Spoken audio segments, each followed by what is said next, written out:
আসসালামু আলাইকুম সুপ্রিয় শিক্ষার্থীবৃন্দ, তোমাদেরকে অভিনন্দন। আবার আরেকটি ক্লাসে, সেটা হলো ভবিষ্যৎ বোর্ড 2020 চলছে কাজ ক্ষমতা শক্তি পদার্থবিজ্ঞান। এখানে আমরা একটা উদ্দীপক দেওয়া আছে, দেখো দৃশ্যকল্প 2 A B C D. D থেকে ভূমি পর্যন্ত উচ্চতা হলে এইচ, আবার বস্তু বি থেকে সি পর্যন্ত উচ্চতা হলে এইচ, তাই না? এই যে একটা বস্তু এখানে আছে, এই বস্তুটা বড় হলো 50 গ্রাম। বস্তুর বর্গ কত? 50 গ্রাম। এখন এই বস্তুটিকে মুক্তভাবে পড়তে দেওয়া হলো, সি বিন্দুতে বস্তুর গতিশক্তি হলো বিভব শক্তির দ্বিগুণ। সি বিন্দুতে বস্তুর যখন বস্তুর উপর থেকে নিচে পড়তে দেওয়া হলো, তখন সি বিন্দুতে আইসা তার গতিশক্তি বিভব শক্তির দ্বিগুণ। আর আমরা যদি গতিশক্তি বিভব শক্তির দ্বিগুণ হয়, এই যে এইচ, সি বিন্দু পর্যন্ত হইলে এইচ, তাই না? আবার ডি বিন্দু পর্যন্ত ভূমি থেকে হলে এইচ, এই এইচটা আমরা পাবো আশা করি। যেহেতু সি বিন্দুতে বস্তুর গতিশক্তি বিভব শক্তির দ্বিগুণ। সি বিন্দুতে বস্তুর গতিশক্তি বিভব শক্তির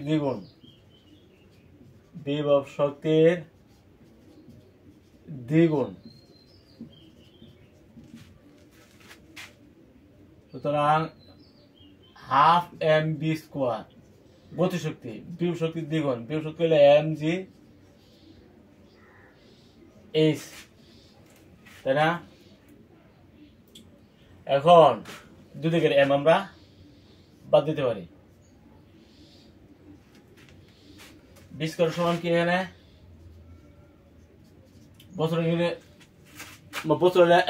পরন্ত বস্তু, তাই না? বি স্কোয়ার হলো ইউ স্কোয়ার প্লাস 2জি,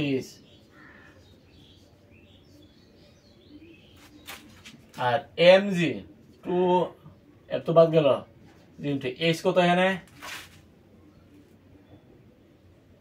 এই যে এটা কিন্তু বিভব শক্তি না, বিভব শক্তির সময় নিচের উচ্চতা নিতে হইব, আর গতি শক্তির সময় উপরের উচ্চতা নিতে হইব। যেহেতু এটা গতি শক্তি, উপরের উচ্চতা আমরা সি বিন্দু পর্যন্ত বছর গতিপ্রাপ্ত ফোর্সে, তাহলে 2জি আমরা সি বিন্দু পর্যন্ত হইলে এইচ, তাহলে এইচ টু এইচ হই, তাই না? কিন্তু এইখানে এইচটা কত? এখানে এইচটা হইলো নিচের উচ্চতা নিতে হবে। নিচের উচ্চতা কত? সবটা কিন্তু 100, তাহলে সি বিন্দু পর্যন্ত এখানে উচ্চতা কত? 100 মাইনাস এইচ। 100 থেকে যদি 100 বাদ দেয়, তাহলে 100 লিটার, তাই না? এটা হবে 100 মাইনাস এইচ।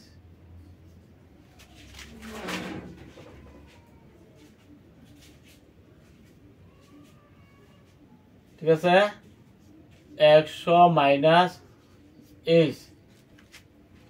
100 থেকে এই অংশটা বাদ দিলে এই অংশটা আমরা নিচের অংশ আমরা পাবো। যেহেতু এটা বিভব শক্তি, নিচের উচ্চতা নিতে হবে। আর যেহেতু এটা গতি শক্তি, আমরা এই ক্ষেত্রে উপরের উচ্চতা আমরা নিচ্ছি। সি বিন্দু পর্যন্ত উপরের উচ্চতা হলে এইচ, আর সি বিন্দু পর্যন্ত নিচের উচ্চতা কিন্তু 100 মাইনাস আছে। যেহেতু সবটা 100 থেকে যদি এটা বাদ দেয়, তাহলে নিচের অংশটা, তাই না?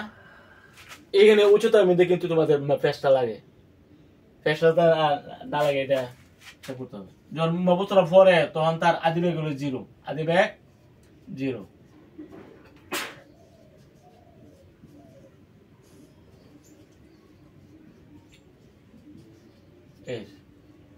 তাহলে আমরা বলতে পারি হাফ ইন্টু 2জি সমান 2জি ইন্টু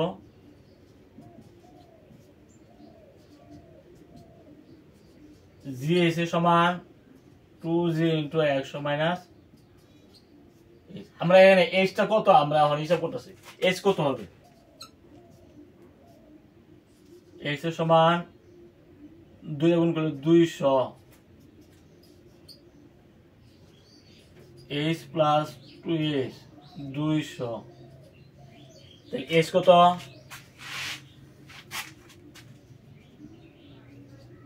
3 এর সমান হলো 200। তার মানে 66.67 মিটার। এই যে এইচ এর মান, ঠিক আছে? এই এইচ এর মানটা যদি আমরা না পাই, তাহলে আমরা এই যে দৃশ্যকল্প 2 যে সমস্যা, এই সমস্যা আলোচনা করতে পারি না। এইচ এর মান কত?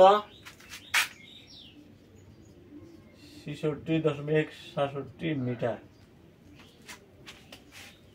ঠিক আছে, তো আমরা এই যে আমাদের যে শর্ত দেওয়া আছে যে সিবিউতে বস্তুর গতিশক্তি বিভব শক্তির দ্বিগুণ, সিবিউতে মানে গতিশক্তি বিভব শক্তি হলে এমজিএস দ্বিগুণ আমরা করেছি, তাই না?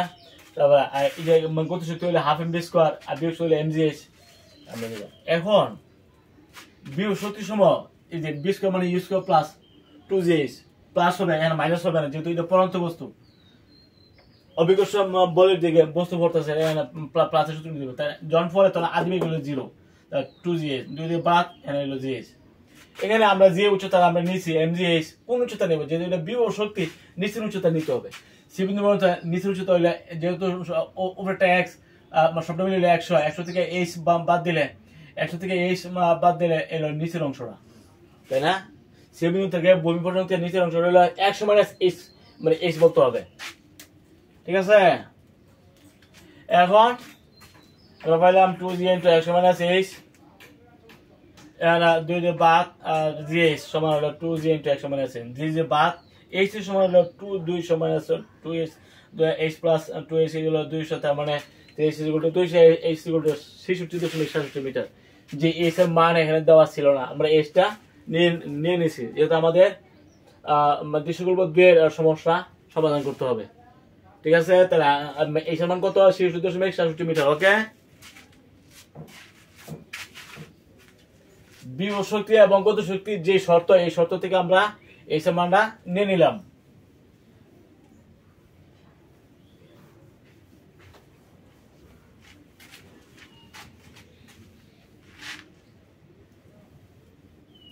এখন আসলে আমরা সমস্যার সমাধান করি, যেহেতু এইচ পেয়ে গেছি। বলতে দৃশ্যকল্প 2 এর ক্ষেত্রে বস্তুটির মোট শক্তি সি এবং ডি বিন্দুতে একই থাকে। এটা কি মানে কিভাবে?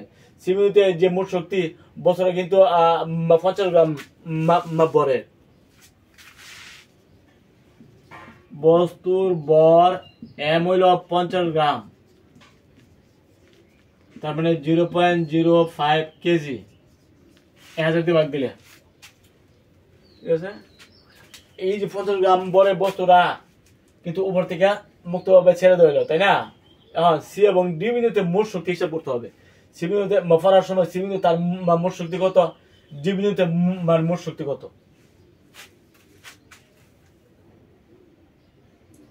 সি বিন্দুতে মোট শক্তি সমান কি?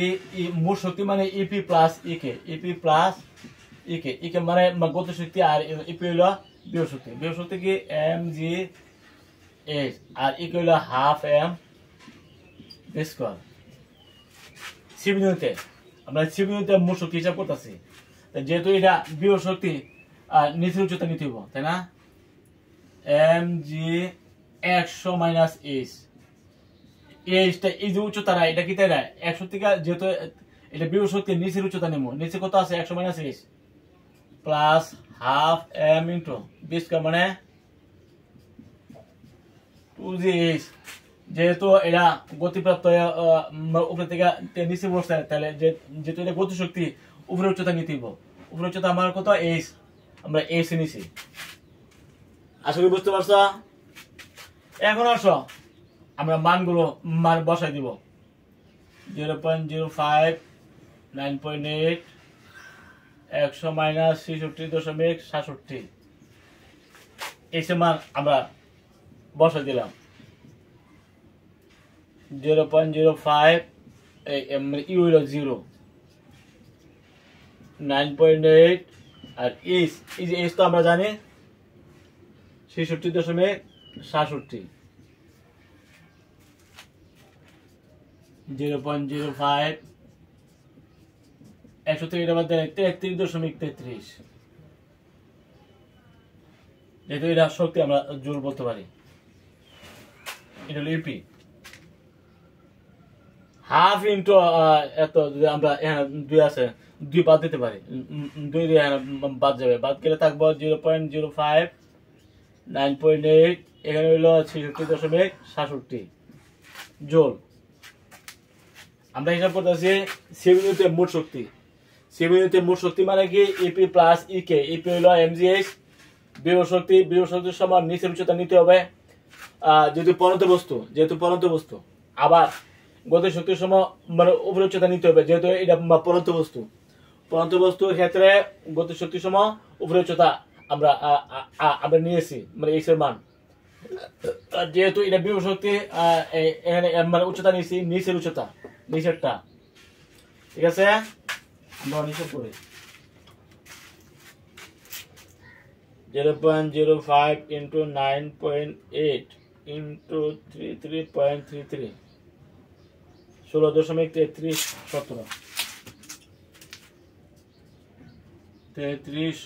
জুল। আর ইয়ান কত ভাই?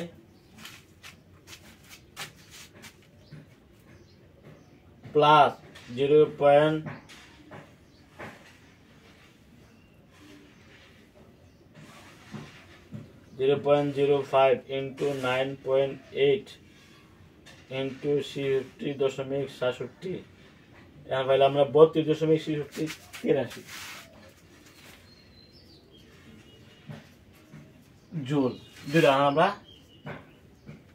যোগ করবো। এই শক্তি ছিল বিভব শক্তি আর এই শক্তি ছিল গতি শক্তি, দুইটা আমরা যোগ করবো।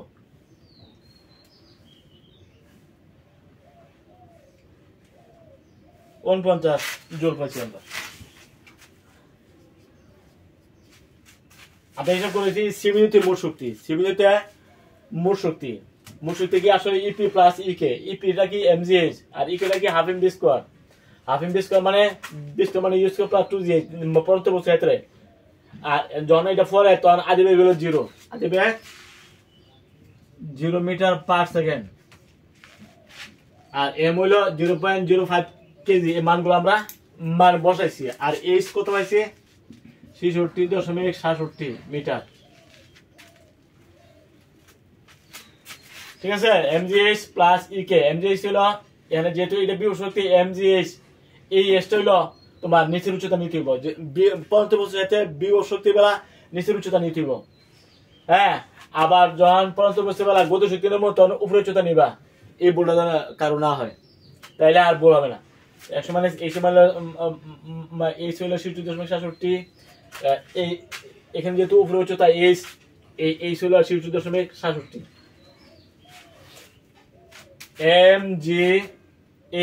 এমজিএইচ ঠিক আছে, 2 দিয়ে এখানে বাদ গেছে।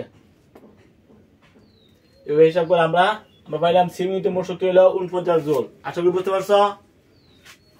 এখন আমরা ডি বিন্দুতে শক্তি হিসাব করব।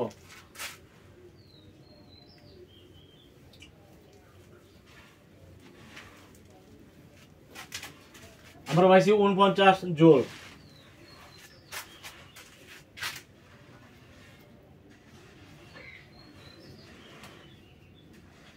আবার ডি বিন্দুতে মোট শক্তি ইপি প্লাস ডি বিন্দুতে শক্তি যখন আমরা হিসাব করব তখন এমজিএইচ কত হবে? ডি বিন্দু পর্যন্ত উচ্চতা আছে না? এম হইল 0.05 কেজি, জি হইল 9.8, আমরা একক দেই নাই। আর এইচ হইল সরাসরি এইচ 66.67 জুল হয়ে গেল। আর এখানে হাফ এম মানে ইউ স্কয়ার প্লাস 2জি এইচ কত হবে?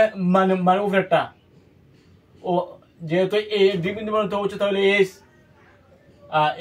আর ডি এর উপরেরটা হইলো 100 মাইনাস এইচ, তাই না? 100 মাইনাস এইচ নিতেইব, বুঝছো? মানে উপরে উচ্চতা মানে গতির সঠিক সময় উপরে উচ্চতা। ডি বিন্দু পর্যন্ত উচ্চতা হইলো এইচ, আমরা এখানে এইচ ধরছি 66.67 মিটার। আবার বি স্কয়ার হলো বা পরন্ত বস্তুর ক্ষেত্রে গতি শক্তি বি স্কয়ার কি ইউ স্কয়ার প্লাস 2জি এইচ কোনটা হবে? মানে উপরের অংশটা হইলো 100 মাইনাস এইচ। 100 থেকে এই অংশটা বাদ দিলে এই অংশটা হইলো আমাদের ডি বিন্দু পর্যন্ত মানে উচ্চতা। আশা করি বুঝতে পারছো।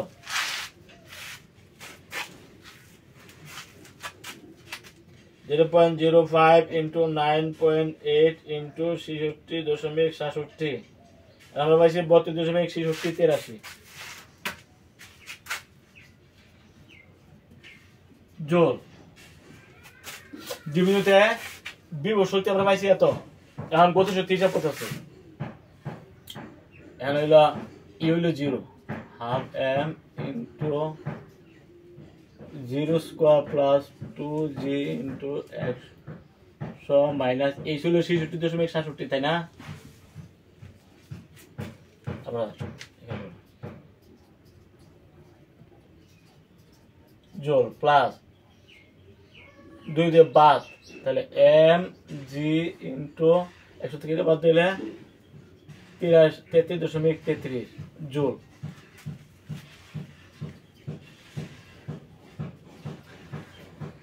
এম হইল 0.05 কেজি, জি হইল 9.8 মিটার পার সেকেন্ড স্কোয়ার জোল। আমরা একক গুলো দেই নাই, তোমরা প্রয়োজনে একক দিতে পারবা।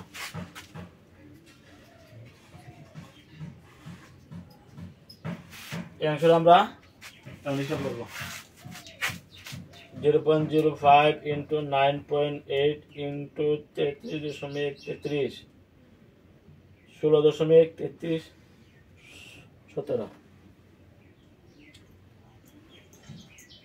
again 0.05 into 9.8 into 33.33 16.33 17 joule. দুইটা আমরা যোগ করলে যোগ করি, যোগ 32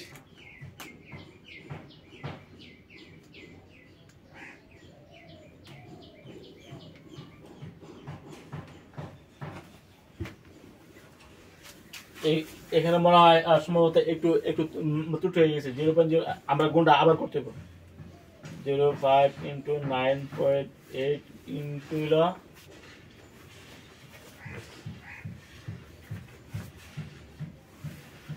32.6683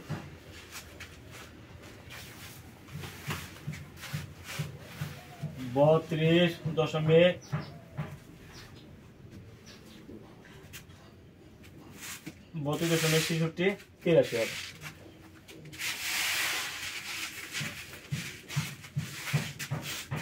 যোগ 16.3317 তোমরা 2249 যোগ।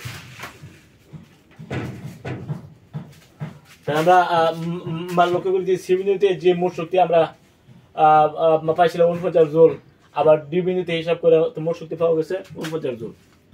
ঠিক আছে, সুতরাং সিও ডি বিন্দুতে মোট শক্তি সমান না, সুতরাং সিও ডি বিন্দুতে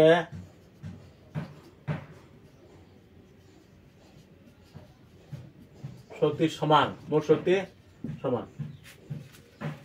আশা করি বুঝতে পারছো তোমরা। যখন নাকি বিন্দুর এই যে মোট শক্তি হিসাব করবা, মোট শক্তি মানে কি ইপি প্লাস ইকে, বিভব শক্তি প্লাস গতি শক্তি। ইপি মানে এমজিএইচ গতি শক্তি হাফ এম স্কয়ার। এখানে এইচটা যখন গতি বিভব শক্তি নেবা, এই এইচটা কি বিন্দু থেকে নিচের যে উচ্চতা, এই বিন্দু থেকে নিচের উচ্চতা হলে এখানে এইচ, তাই না? যেহেতু দুই বিন্দুর শক্তি হিসাব করতেছে। আবার গতি শক্তি, গতি শক্তির সময় যে যে উচ্চতা আসে এই উচ্চতা হলো উপরেরটা। ডি বিন্দু পর্যন্ত যদি এইচ হয় তাহলে উপরেরটা কি হইব 100 মাইনাস এইচ না, নিতে হইব, এইসব করছে। আর যখন এটা পরে তখন তার আদি বেগ 0, আদি বেগ 0। তা আমরা এইসব মান এখানে বসা দিছি। এই ছিল আমরা একটু আগে হিসাব করছিলাম 66.67 মিটার, 100 মাইনাস 66.67 মিটার হইলো আমরা হিসাব করেছি। দুই দিয়ে বাদ এম জি ইন্টু এত, এম জি ইন্টু 100 থেকে এটা বাদ দিলে হলো 33.33, এবং 0.05 জি হলো 9.8 মিটার পার সেকেন্ড স্কোয়ার। আর এইচ আমরা উচ্চতা নিয়েছি 100 থেকে, এই সীমা বাদ দিলে হলো এত। যাই হোক, আমরা দুই অংশ বিভব শক্তি এবং গতি শক্তি দুই অংশ হিসাব করেছি, হিসাব করে পাইছি 49 জুল ডি বিন্দুতে। আর সি বিন্দুতে কিন্তু 49 জুলে আমরা পাইছিলাম, তার মানে সি এবং ডি বিন্দুতে মোট শক্তি সমান। ঠিক আছে,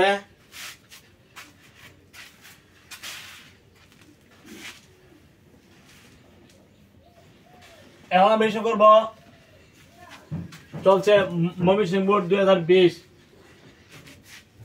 দৃশ্যকল্প 1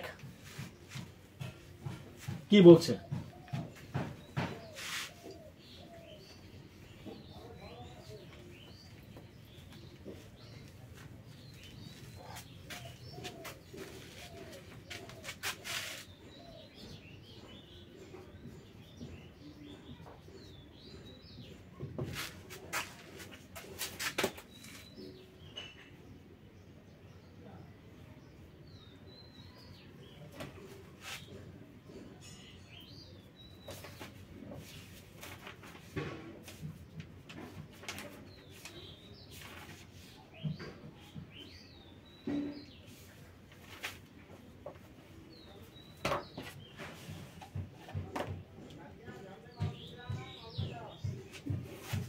দৃশ্যকল্প 1 বলছে একটি বস্তুকে হারা উপরের দিকে 20 মিটার পার সেকেন্ড বেগে ছোড়া হলো।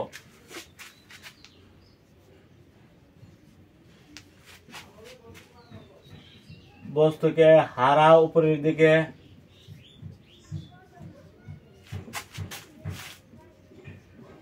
20 মিটার পার সেকেন্ড বেগে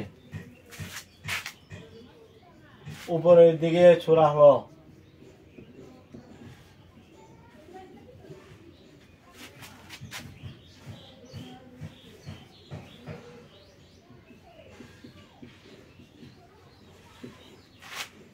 ছোড়া হলো স্থানটি অভিকর্ষ ত্বরণ হলো অভিকর্ষ ত্বরণ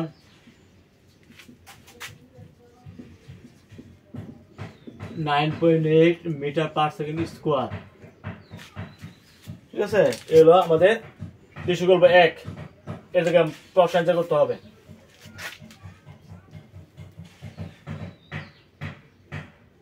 দৃশ্যকল্প 1 এর বস্তুটি দৃশ্যকল্প 1 এর বস্তুটি সর্বোচ্চ উচ্চতা উঠতে সর্বোচ্চ উচ্চতায়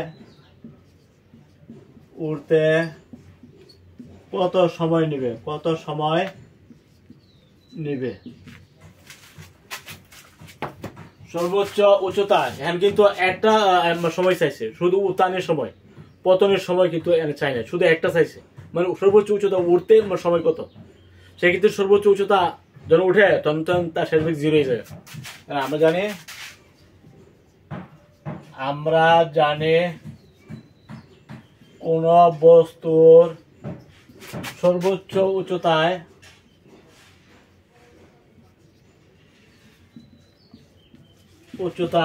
শেষ বেগ 0, শেষ বেগ v সমান 0 মিটার পার সেকেন্ড হয়, তাই না?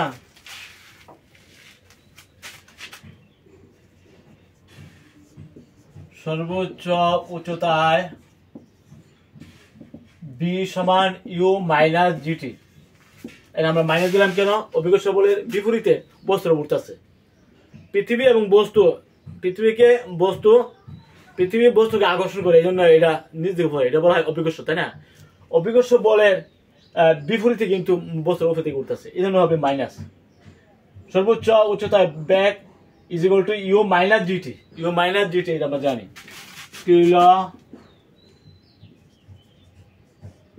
সর্বোচ্চ উচ্চতায় উঠতে সময়, ঠিক আছে? ইউ আদি বেগ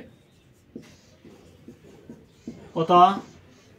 বস্তুরা উপরে তিন দিকে বসছে 20 metre per second, 20 metre per second, ঠিক আছে? b = 0 মিটার, তাই আমরা এনে 0 বসাবো। 20 মাইনাস 9.8t, তাইলে 9.8t হলো 20, তাই না? 20 বাই 9.8,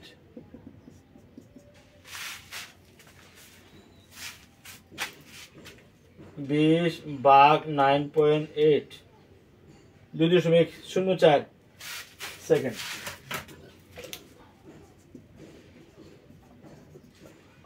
ঠিক আছে, তাইলে বোঝা গেল সর্বোচ্চ উচ্চতা শেষ বেগ 0 ধরার পরে বস্তু যখন উপরে দিকে নিক্ষেপ করা হয়, একসময় বস্তু বেগ 0 হয়ে যায়। 0 হওয়ার পরে বস্তুটা পরে, এর আগে কিন্তু বস্তু পরে না।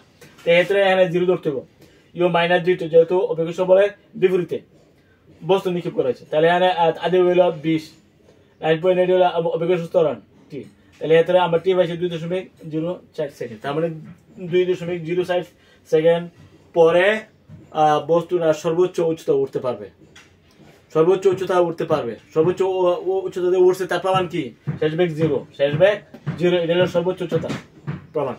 এখানে 2.04 সেকেন্ডে বস্তুর সর্বোচ্চ উচ্চতা উঠবে, তাই না? সুতরাং 2.04 সেকেন্ডে বস্তুটি সর্বোচ্চ উচ্চতায় উঠবে। ঠিক আছে,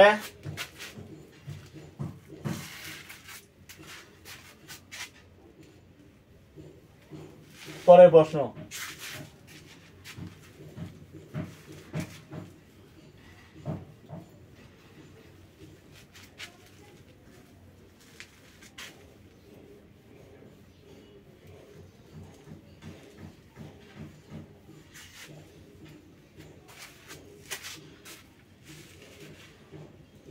প্রবাহী ঘর্ষণ কাকে বলে? প্রবাহী ঘর্ষণ কাকে বলে?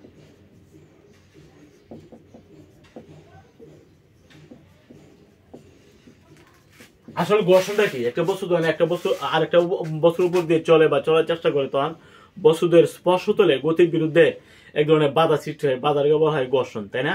একটা বস্তু যখন প্রবাহী কোন বস্তুর উপর দিয়ে চলে, হ্যাঁ, একটা তখন এই বস্তুদের স্পর্শতলে গতির বিরুদ্ধে এক ধরনের বাধা সৃষ্টি হয়, তখন ওই বাধাটাকে বলা হয় প্রবাহী ঘর্ষণ। ঠিক আছে, কোন বস্তু আরেকটা বস্তুর প্রবাহের কারণে, একটা বস্তু আরেকটা বস্তু প্রবাহের কারণে বস্তুদের মধ্যে বাধা সৃষ্টি হয়, বাধাকে বলা হয় প্রবাহী ঘর্ষণ। ঠিক আছে, বলছে জুতার তলায় হাত কাটা থাকে কেন? জুতার তলায় হাঁস কাটা থাকে কেন? হাঁস কাটা থাকে কেন? তো আমরা জানি, আমরা আমাদের জীবনে সারা জীবনে শুধু ঘর্ষণ, জুতার তলায় যদি ঘর্ষণ হাঁস কাটা না থাকে, এই জুতা যে কোনো সময় পিছলে দিতে পারে। বৃষ্টি না, বৃষ্টির সারাও পিছলে দিব যদি মসৃণ রাস্তা না হয়, অমসৃণ রাস্তা না হয়। যদি মসৃণ রাস্তা হয় আর যদি হাঁস কাটা না থাকে, তাহলে আমরা পিছলে দিব, আমরা হাঁটতে পারবো না। অর্থাৎ দুর্ঘটনা থেকে রক্ষার জন্য জুতার পায়ের তলার মধ্যে হাঁস কাটা থাকে। হাঁস কাটা না থাকলে আমরা হাঁটতে পারবো না, আমি পিছলে দিব। যে কোনো রাস্তা দিয়ে, মসৃণ আর অমসৃণ, যে কোনো রাস্তা দিয়ে পিছলে দিব। অমসৃণ হইলেও পিছলাইব, মসৃণ হইলেও পিছলাইব। এই জন্য এই দুর্ঘটনা থেকে রক্ষার জন্য, আমাদের শরীরে আহত হওয়া থেকে রক্ষা করার জন্য, যাতে কোনো অসুবিধা না হয়, এই জন্য হাঁস কাটা থাকে। কারণ হাঁস কাটা যদি না থাকতো, পিছলাইয়া আমরা হাঁটতে পারতাম না। ঠিক আছে, তো এই জন্য এই রাস্তা অমসৃণ করে তৈরি করা হয়। অমসৃণ করে তৈরি হওয়ার কারণ কি? আমাদের জুতার সাথে যদি এটা ঘর্ষণ হয় ভালো, ঘর্ষণ ভালো হলে আমাদের হাঁটতে কোনো অসুবিধা হবে না। যদি ঘর্ষণ না হয়, মসৃণ রাস্তা হয়, সেইটা আমরা দেখি যে পিছলে ফুলে যায়, স্লিপেরটা পড়ে যায়। এটা যদি না হয়, সেই জন্য জুতার তলায় হাঁস কাটা হয়। ঠিক আছে, হাঁস কাটার উদ্দেশ্য হলো ঘর্ষণ বাড়িয়ে দেওয়া। ঘর্ষণ যদি বাড়িয়ে না দেওয়া হয়, তাহলে ঘর্ষণ না হলে আমরা পিছলে পড়ে যাব, তাই না? আগামী ক্লাস আমন্ত্রণ জানিয়ে এখানে শেষ করছি। সবাই ভালো থাকো, আলহামদুলিল্লাহ।